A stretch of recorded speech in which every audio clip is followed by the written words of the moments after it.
Irreverent, entertaining, cool. You're listening to LA Talk Radio.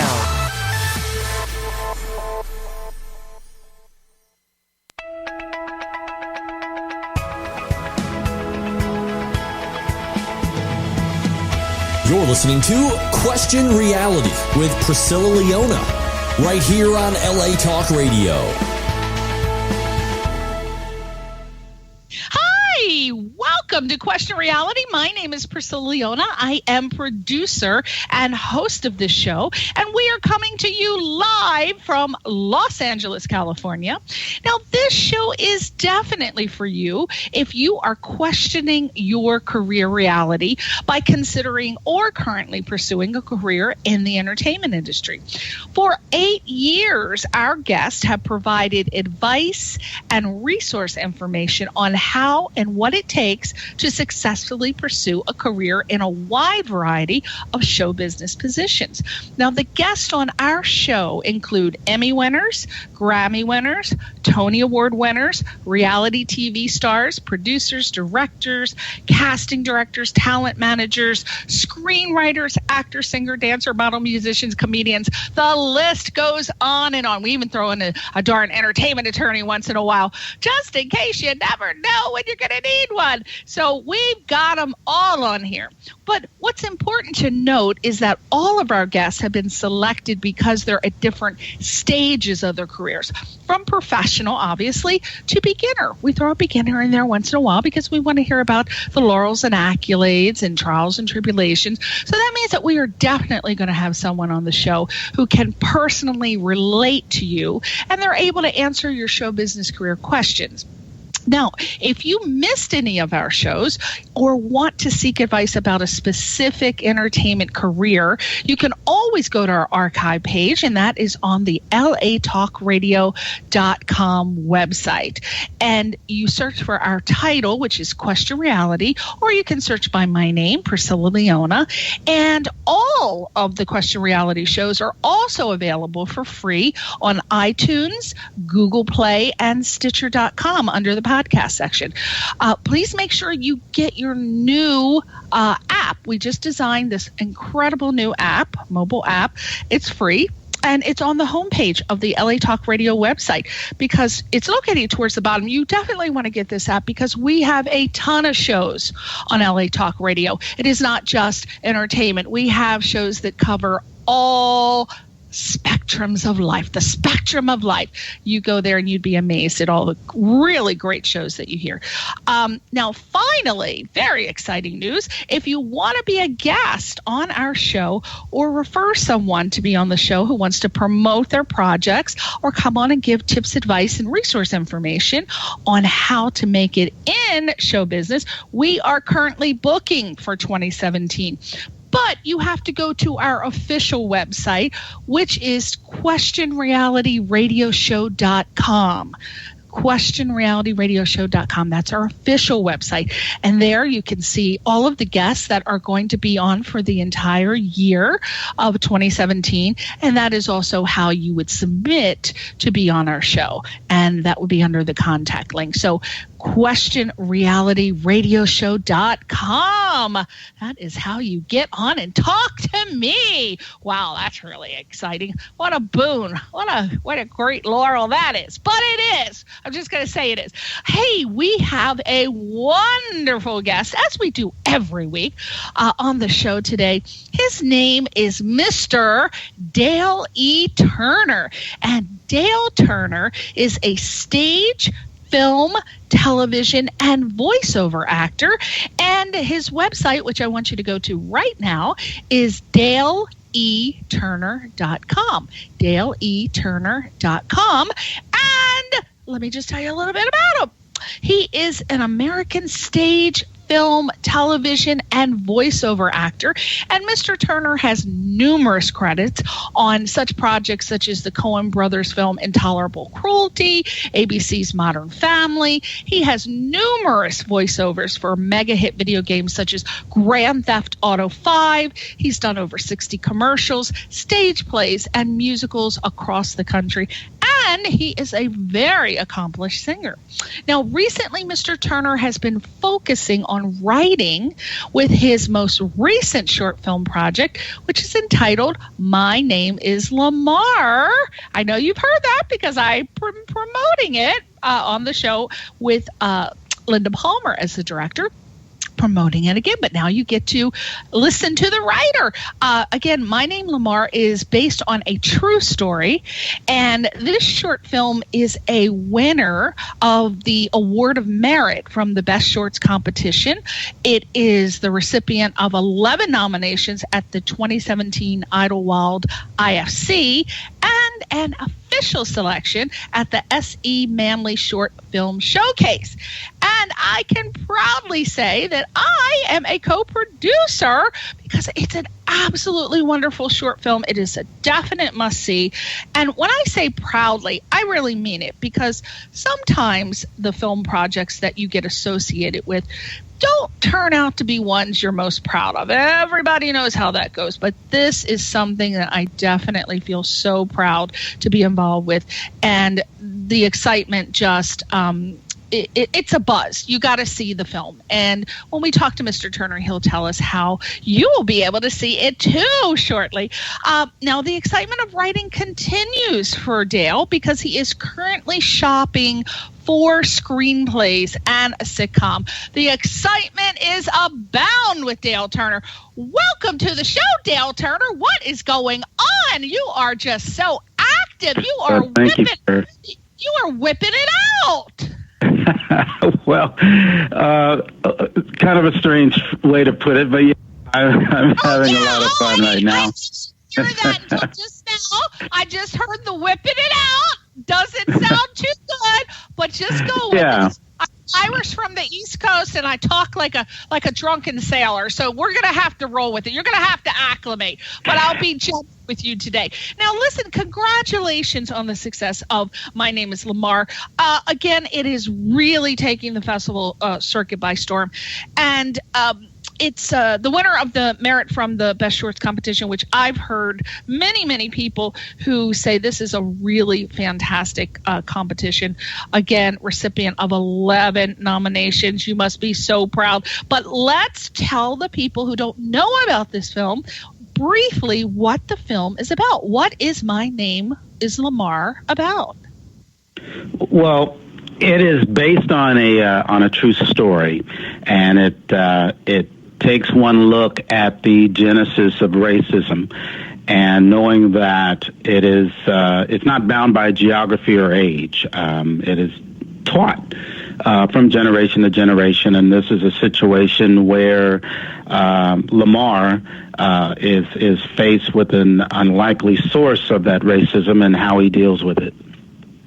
And now, can you tell us about the inspiration for the story? Because you did say it's a true story. What was the inspiration for the story?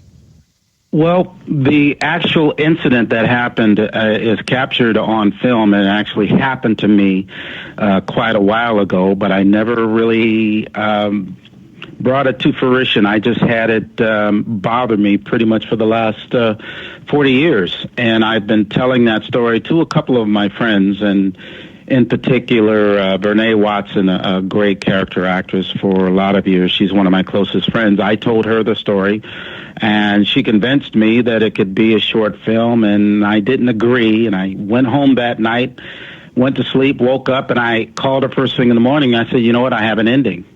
And it's actually been very cathartic for me. Now, it's been such a big hit on the film festival circuit. Did you expect that this particular genre, or actually this storyline, would be such a big hit? I am completely floored by the success. Now, you had mentioned the 11 nominations at Idlewild. Well, the Idlewild Festival was last weekend, and we walked away with 3 of the awards, including Best Screenplay by some guy named Dale Turner. I don't know, maybe you know. He's whipping it out currently. Still whipping it out. That's a line straight from Blazing Saddles. I appreciate that. Oh my gosh, I didn't even know that. I swear to God, I did not even know that. I've seen Blazing Saddles one time. So Indeed. That's good. I'm going to keep it now. And say Dale Turner. There you go. Now, and to add to the success of the film, especially on the festival circuit, we completed a very successful weekend at the S.E. Manley Short Film Showcase. We seem to be the talk of the town of that particular showcase. And on the very last day of that showcase, we found out that we are official selections at both the Hollywood Black Film Festival and also the Pasadena International Film Festival. So we're quite pleased with that. Wow. Oh, my gosh. It just gives you tingles, doesn't it? I just feel so proud to be associated with that film. Oh, my goodness. Now, what feedback have you been receiving from the film on, say, a contemporary level, like your contemporaries, maybe people on the street, your family members? What have they been saying about it? It's pretty much universal from my fellow actors. They're really happy with the dramatic elements of it and the storytelling. The fact that I compiled so much information, and the film's only 7 minutes and 15 seconds with credits, but there is a definite beginning, middle, and end, and there's so much in there. So the powerful attributes of it are coming across the way that I would hope that they would be. As far as the people of color that have seen the film, their reaction is one that I was really hoping for, which was everyone has had this sort of situation happen to them sometime in their life. So the relatability of Lamar really hones through. But the ending is very, very touching. And it's like the tagline of the film that we came up with, which was an education for a generation. Very powerful. Now, what do you hope the audience will take away from seeing My Name is Lamar? What message do you hope the audience is going to take away from this film? Well, the main message is to curtail the learning of racism and intolerance. We're seeing a movement nationwide right now with the ladies yesterday, and with the emergence of this new administration, hopefully there's going to be a lot more demonstration and the voice of the people who have been disenfranchised all these many years are finally going to stand up. And I've been around long enough. I grew up in the 60s, and I've been telling my own daughters and a lot of my friends, it feels like the 60s all over again, with the protesting and the music and the solidarity of people across all of the racial and gender boundaries. So I'm quite enthused of what's going on right now. That's so weird that you said that. I just told my husband that exact same thing yesterday. I said it feels like the 60s. Of course, I wasn't born in the 60s, but I know what happened in the 60s, and I know that it definitely has that feeling. So let me ask you, do you feel that prejudice from when you say people of color, because I'm Caucasian, when you say people of color, are you talking about just African Americans, or are you talking about people who are Indian and Muslim, or anyone that is non-white, or are you just speaking specifically very definition of people of color? That is the very definition of it. African Americans, Asians, Latinos, across that whole broad spectrum, there is that the feeling that we don't matter. And hopefully the lesson of Lamar will bring people to the conclusion that all folks matter, and that words are hurtful, and that we can learn from that sort of attitude, that we can turn this around and coexist peacefully. How is it that what is, like you just said, that the feeling is that Black lives don't matter. What is it that, are you specifically saying that it's Caucasians that make people of color feel like they don't matter, or what is it that they do that makes them feel like people of color don't matter? What is it specifically that has caused this great divide that Caucasians, I'm assuming you're referring to, I'm not sure, but what is it that they're doing that has caused this feeling amongst people of color? Well, it's just the condition of the country. We've been, especially folks. I'm African American or Black. I'm old school, so I like to be referred to as Black. Has just been disenfranchised. The system in America has been set up to not really include us. I mean, we go all the way back to the Constitution and how we're not even considered a whole person. But the way that the system has been set up over the years, whether it be education, the possibility of jobs, all of that discrimination has not. It's gotten a little better, but it's still there. I mean, just from the very fact that if you get pulled over by a police officer for a ticket, he will come up and ask you for your license, and you will very calmly do that. We don't experience that. Me as a Black man, I don't experience that. I have to figure out, okay, what is the best thing that I need to say to make sure that I get home? And so, and that's just one example. There's just across-the-board examples of that. So I wholeheartedly agree with the folks that created the Black Lives Matter, because proportionately, it just feels like we don't matter. And, but with the success that African Americans have had, they're extremely, gifted, and I feel every area of every job. I mean, I have many African Americans friends, and they are just so brilliant in science and in technology, and certainly in the entertainment industry. And you see so many successful rappers, and you see they're superior, I feel, and this is my personal opinion, I feel they're superior vocally and in music and also sports. I mean, in my opinion, they just dominate. They're extremely gifted. I mean, they're just brilliant. And you've got African Americans who are making millions and millions of dollars in sports and in music and in various other fields. So is that looked upon as some sort of progress and success, that a lot of them are more successful than a majority of Caucasians? Is that looked at all and factored in, that they have those opportunities just as every other person in America now? No, I mean, it isn't. I'm sorry to chuckle, but just by the very nature of the positions that you were mentioning, those are very, very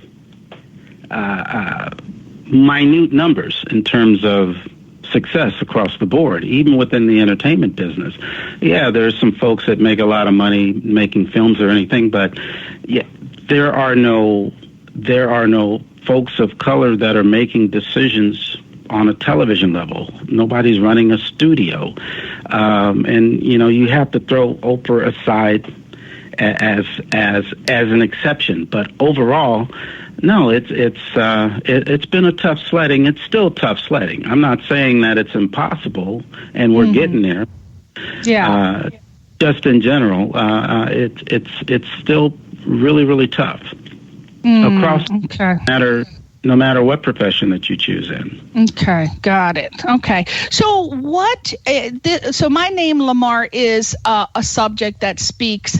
It's a very powerful message, and you feel that it you've completed your mission as far as what you wanted to say in this film?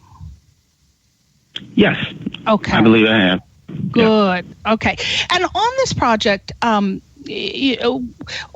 what was the most exciting thing for you about being the producer or the director or the screenwriter? I know you weren't the director. I don't know if you were a producer, but as the writer. So what was the most exciting thing? I guess maybe seeing the project. I'm the executive producer and the writer of this. As a writer, I just to get on the set and hear someone say your words is pretty thrilling, and I felt like my body was escaping me, because it's really a tremendous feeling to hear your words being spoken by folks, and the fact that from where I came from in this industry and the folks that I've worked with in the past. They talk about writing and they talk about substance and story, but to actually hear those words being spoken it's really a dream come true. What are your overall goals for the film? You know what? One of my producers asked me that when we first started that, and I said, well, I have a little fantasy of this is the type of film that back in the day when we used to go to the main movies, there's always a little, whether it be a cartoon or a little movie they would show before the main feature. I could see Lamar being that sort of short film, and also something that's mandatory watching throughout the world's curriculum, not just the United States schools, but the world's curriculum, because again, an education for a generation. And let's talk about the cast members. Who I'd like to give some credit to them. Who are the cast members? Well, Julia Parker plays Suzanne Phillips, Lamar's wife. Aaron Stahl is Brad. He is the manager of the restaurant that Lamar works part-time in. And his workers include Keisha Bell, Sophia Thomas, Carlos Padilla Jr., and Nora Madonna.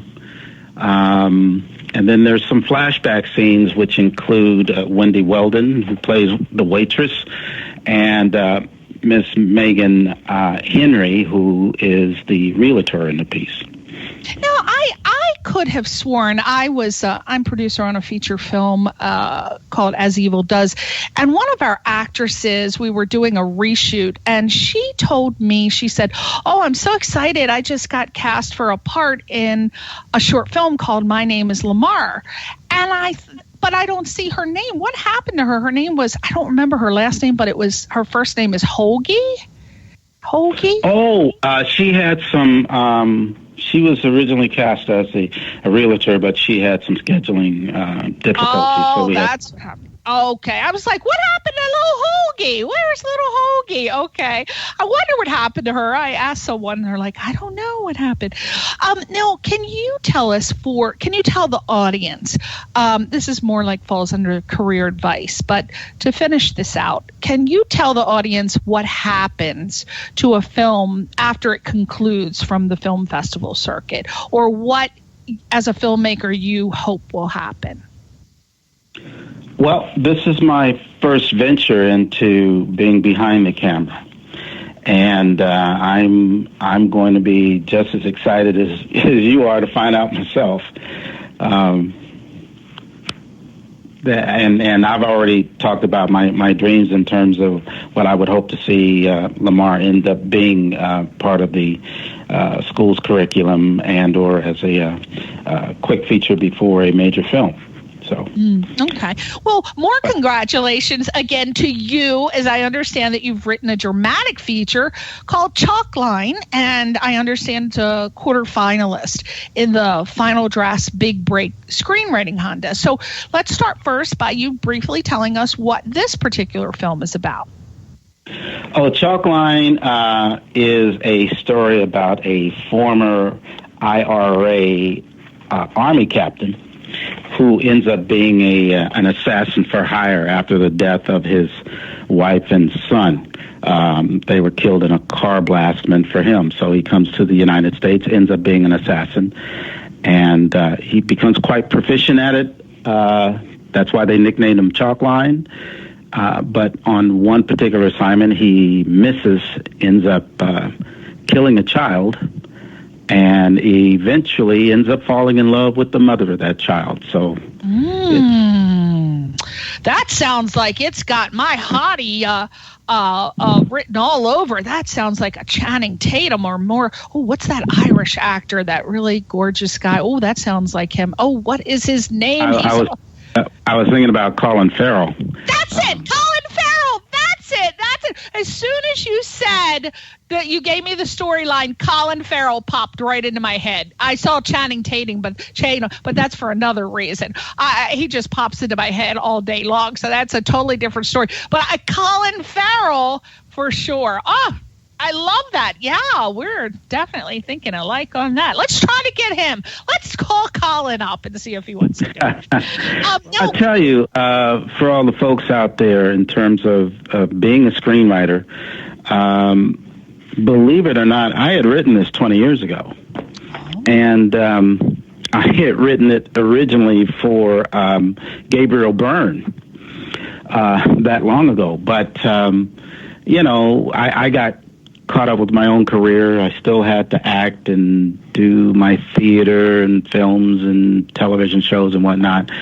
And I have a tendency to put my projects aside and not think about it. But I got some encouragement from a couple of other screenwriters over the last 4 years that say to get those old screenplays off the shelf, dust them off, fix them up a little bit, and keep submitting, because you never know what can happen to them. And there's a lot of very, very prominent films that have been out that if it went through that particular cycle. I think of Forrest Gump in particular. That was on the shelf for 25 years. Yeah. So if you have anything out there, don't give up on it. Just take it out, dust it off, clean it up a little bit, and keep submitting. You never know what happens. Absolutely. Well, I was very excited about you coming on the show because I want to touch upon this whole screenwriting contest situation. I don't really get a lot of people on. I don't even know if I've had someone on that I've discussed this with. I think you may be the first. But for those who don't know about, and I keep getting emails about, screenplays and contests, and I hear horror stories, and then I hear success stories. So I really want you to hone in on giving advice about that. For those who don't know about how you can enter your screenplay into screenwriting contests, can you briefly tell people about the pros and cons of doing this? Because some people say, I don't want to bother entering a contest, and other people are like, oh my gosh, you don't know what's happened because of that. So what are the pros and cons? Why should you or shouldn't you do it? Who is it for? Who isn't it for? Well, it definitely isn't for the novice, the person that decides to write every 4 or 5 or 8 years. They're really particular about the material they accept. It has to be as pristine as you can make it. I mean, even down to the typos, because something as simple as not having a screenplay format with your script will get it rejected. Excuse me. It reminds me a lot of the whole film festival process, and I think that because of my familiarity with screenwriting contests, it made the film festival process a little bit easier for me. You have to weed out which are the ones that are going to be more beneficial to you, and then decide whether or not you're going to spend that money, whether it be between $30 and $60 to enter that particular piece into a festival, or in this case into a screenwriting contest, whether or not it's prestigious enough that will be able to further your career. And sometimes it's good to get into the screenwriting contest just for the feedback from a professional screenwriter to let you know where you stand. I've been telling some folks about pitching another website. It's very simply called Screenwriting U, as in Stanford U. It's Screenwriting U. You can look it up on the internet. It's screenwritingu.com. And this young man, Hal Crosman, does a lot for screenwriters in terms of story structure. He conducts a lot of telecasts, a podcast, is that what it's called? Podcasts. Free podcasts to giving you advice over how to get an agent, or how, if you're over 50, how to write a screenplay, how to fill out that whole structure of a story that's going to sell. And it's just a matter of getting that type of information that's going to help you specifically. I don't think that there's a blanket statement that's going to fit all screenwriters. It's just like life. You take a chance and go seek out these things, and whatever's going to help you the most, that's what you go with. Now, there are, for those of you who don't know, there are a ton of screenwriting contests. And let's be honest, a lot of them aren't reputable or legitimate. I have heard horror stories, as I said. You just talked about a website called Screenwriting U. We want to pump that up again. I guess that's SCREENWRITING, and then just the letter U, correct? .com? Capital U, yeah. Capital U. And can you give people who want to seek out screenwriting contests and some new filmmakers some tips on how they can find the legitimate ones other than the screenwritingu.com? What do you look for? Because some of them require a fee to enter a screenplay for consideration, and some of them don't. So are the ones who say, oh, you have to pay a certain fee, are they the obviously not, because you've paid, but are most of them rip-off contests? Or, what are the screenwriting contests that what do you look for to say, oh, big red flag, this is a this is a rip-off? What do you recommend? Well, for myself, being in the business as long as I have, I try to go with the folks that I've heard of over the years, whether usually a lot of the networks, they'll have their screenwriting competitions or their TV pilot writing competitions. So you look for those, your CBS, your NBC, your ABCs. Then out of the magazines, there's one magazine in particular that I like, Movie Maker. In the Movie Maker magazine, it's simply called Movie Maker. They have a subtitle of our master class on screenwriting, development, production, and post and distribution.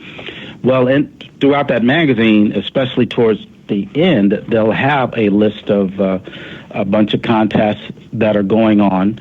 And I think I always try to seek out the ones that I'm familiar with, or I'm familiar with their studio or that particular venue.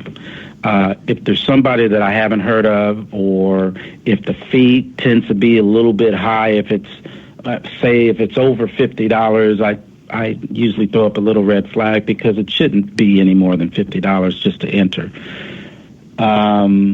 And this one in particular that I'm a quarterfinalist with, Final Draft, that's the #1 software for screenwriters, and that's the main reason why I joined it. And the odd thing about that was, when they sent me the email stating that I was a quarterfinalist, I immediately looked under the television comedy pilot screenwriters, because I thought I had submitted my TV pilot, and I didn't see my name.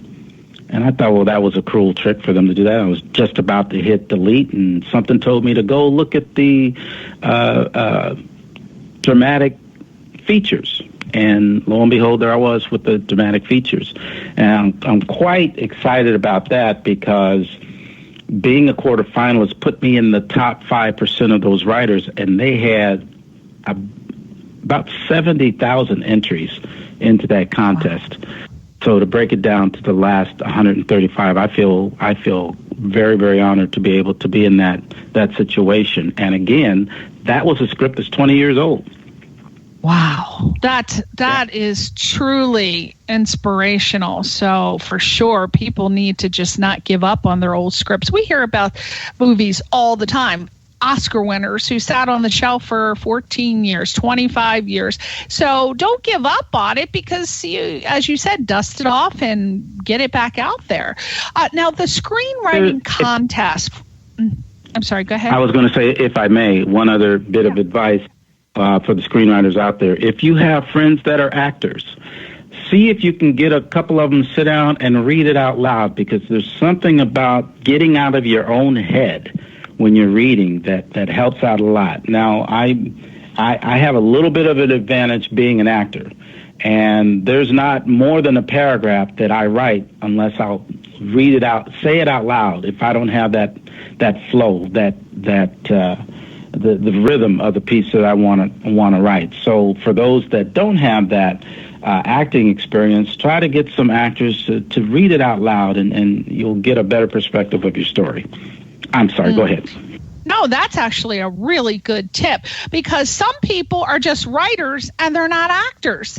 And there's one way that you write, and then you hear it in your head as a certain way, but then when you have a table reading, which you should have, you hear actors doing it and you think, oh, that's not what I wanted to say, or you think of ideas of how to change it, and depending on what actors you choose, obviously. But I always recommend that you have maybe at least three table readings with different types of actors, because if you hear your screenplay being read by a certain actor, they're going to do it one way, and that can influence your feeling about it. And then you can have it read by someone else, and it can change again.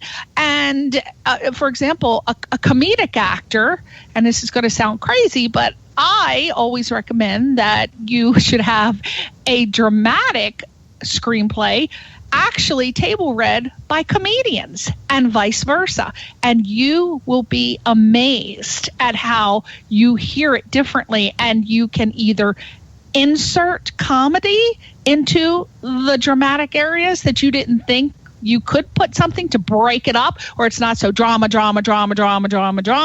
and vice versa. And it really can completely enhance your screenplay. So just a little tip for you out there. But absolutely, you should have actors read it for sure, because it can change your perspective, and it can color it and embellish it and just make it better.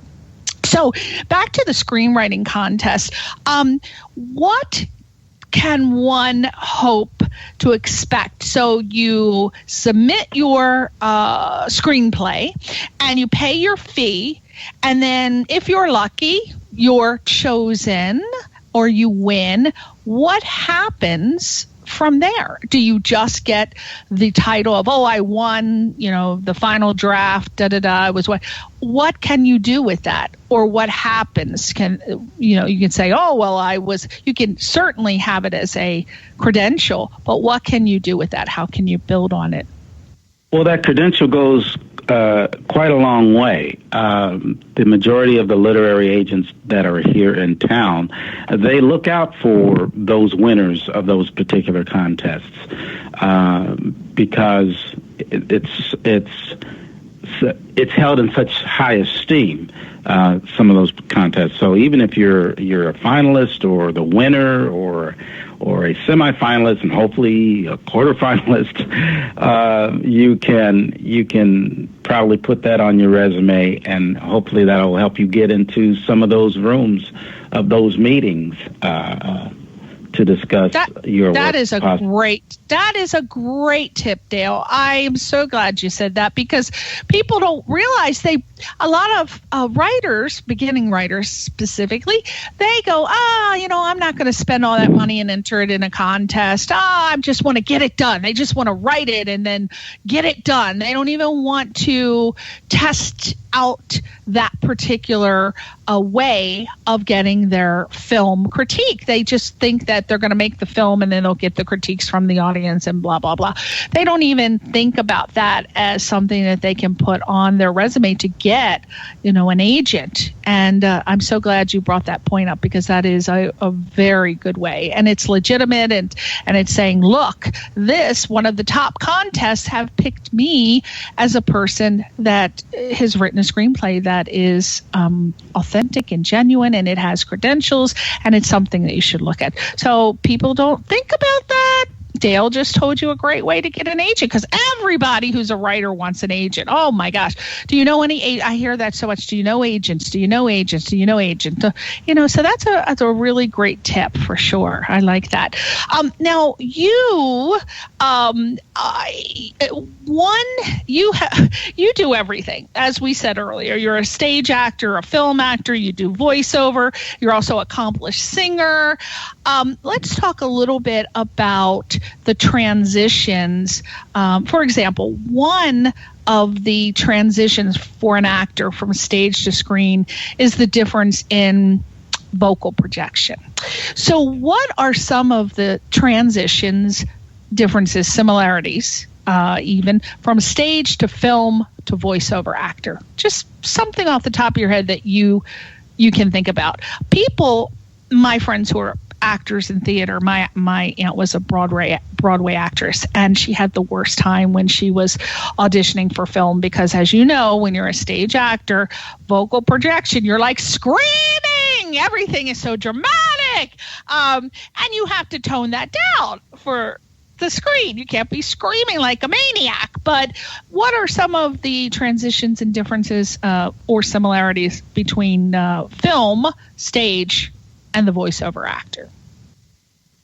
Well, overall, actors have to check their egos at the door, to borrow a phrase from Quincy Jones. When I started doing film, after a long career doing theater, I was living down in San Diego and got to a point where I really didn't even audition for plays down in San Diego. They would just call me and I would go and do them. Well, in the late 80s, a lot of television was coming down and producing their shows down there, and they didn't use any of the San Diego actors because we were all stage actors and we were overdoing it. So I had to take a class. I took a film class. I was the only person with a stage background and ended up arguing with everybody. And then I finally shut up, checked my ego at the door, listened, and primarily it's learning how to take the same energy that you have, and you can still control that energy, just make it a little bit quieter. We even did exercises when I was in film class a long time ago where we whispered whole scenes. Absolutely. Because we always feel, especially in film, especially in television, and even in commercials now, it's not the lines, it's the moments in between the lines. And people are in a hurry to fill in those gaps of sound. But it wasn't that big of a transition for me once I decided to shut up and listen. Yeah. And watch. And pretty much for voiceovers, I mean, I'm able to do a couple of different characters here and there, but primarily is being able to tell the story. So when I get into that recording booth, I revert back to when my kids were little, and I would read their bedtime stories. And I didn't do it just across just this monotone type. I came up with these characters with the witches and the warlocks and all the different characters in those bedtime stories. And it's funny how you go back to that once you get in that recording booth when you're doing different characters. Now, I heard that from many, many, many my actor friends and also my voiceover friends, that being a voiceover actor is kind of a hard gig to get because it's word of mouth, or it's sort of you got to be in the clique kind of job. What is the best advice on how an actor can break into this clique, so to speak, and get voiceover work? because it's a good gig if you can get it. A lot of my friends are very successful voiceover actors, and they love the fact that they could just roll out of bed and put some flip-flops on and go and do 45 minutes and make a fortune. So how can every actor get this great voiceover work? Well, there's not really a lot of how-to. I've been doing a lot of different things my whole career, but the voiceover gigs were the one thing that was the toughest to get into. Right. I really didn't take off with that until probably 5 years ago. And I've been doing this for 37 years. Mm-hmm. So there is no rhyme or reason. If you're lucky to get into one of those ADR groups, the loop groups, those are the folks that fill in all the noises in movies and commercials and whatnot. I tried that forever, thinking, trying to ask a friend who could get me in there, and you're right, it's very, very tough to get in. I happen to be, my commercial agent happens to be a very prestigious voiceover agency too, and that's how I crossed over from commercials over into voiceovers. Well, I still do both, but I was very fortunate because of the legacy of my particular agency. Now, I'm going to ask you a question. In your whole entire life, your span of acting, what has been, or who has been your favorite character and why? Whether it was stage, screen, voiceover. Oh, I portrayed? Yes. Oh, okay. Well, I guess I have one in each category. In musical theater, it would probably be the Ken role in Ain't Misbehavin'. I've done that 9 times across the country. Serious theater, I was blessed enough to be in an August Wilson play with August Wilson himself. As a matter of fact, August was the one that convinced me that I could be a writer. Wow. In Joe Turner's Come and Gone, I understudied the 3 men in that when they were at the Oak Globe Theater. So any August Wilson play is my favorite. Television, dramatic television, I played a character named Stomp in the show House a couple years ago. It was the episode where he was in the insane asylum, and I guess it went over so well they included me on the Emmy ballot for guest actor in a drama series. And in that same year, character I played in Modern Family, I was put on the Emmy ballot for outstanding guest actor in a comedy. So wow.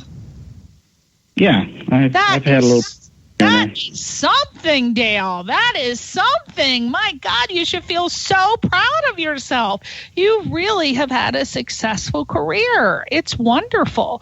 So the last question I want to ask you is, what do you feel would be the best advice that you could give a person who decides to pursue a career as an actor? You have to want it. I don't know. I had mentioned earlier about Cleavon, about Blazing Saddles, in particular Cleavon Little, who said that line about whipping it out those many years. But Cleavon is from the San Diego area, and I would pick his brain about the very same thing, and he would give me the same answer over and over again. You got to want it. And I didn't really understand what he meant by that. But you really have to want it. It's a type of thing that if you're faced with an audition and you have a regular job, the person that separates themselves from the serious actor to the person that just kind of dabbling in it is that when you get that audition, the first thought is, okay, which lie am I going to tell to get out of work? Because I'm going to this audition. Yeah, it's happening. I don't know. My boss might get mad. Who cares? If you want it, you got to want it. Yeah. And that's what I meant by that. Yes, it's very, very, very easy to confuse the difference between you having a passion for the art or if you just want it as a hobby. And a lot of people waste many, many decades thinking that they actually want to be an actor, but in actuality, they want it as a hobby, but they don't figure that out. So you got to figure that out quite early. And there's nothing wrong with you being an actor as a hobby. It's just as if you decided to be a part-time musician and that's a hobby, or if you collect stamps, or if you collect anything. There is nothing wrong with that. So find out early if you really want to be an actor as a profession or as a hobby. And your life will be so much more simple. Well, I want to thank you, Mr. Dale Turner. Thank you so much for coming on the show. You gave such sage advice. I'm sure people really got a lot out of everything you had to say today.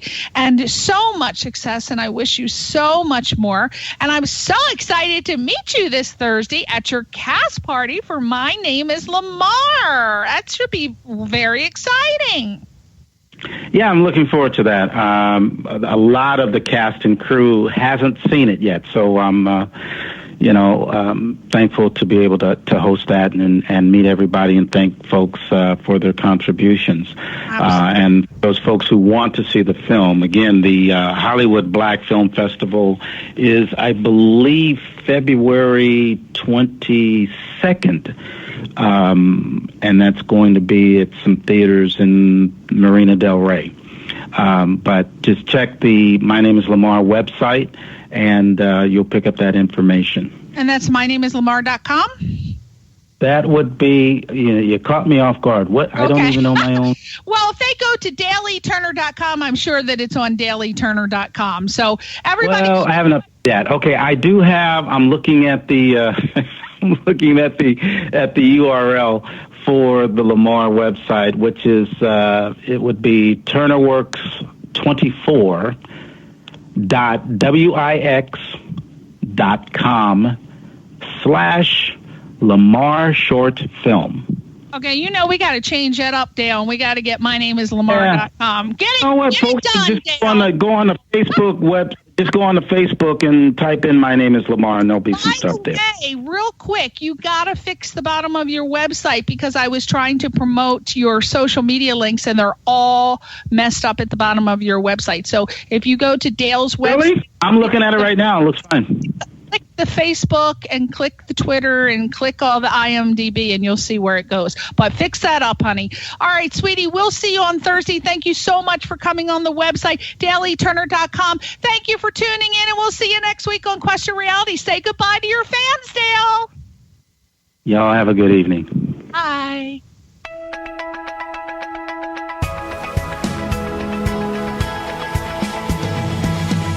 You're listening to Question Reality with Priscilla Leona, right here on LA Talk Radio.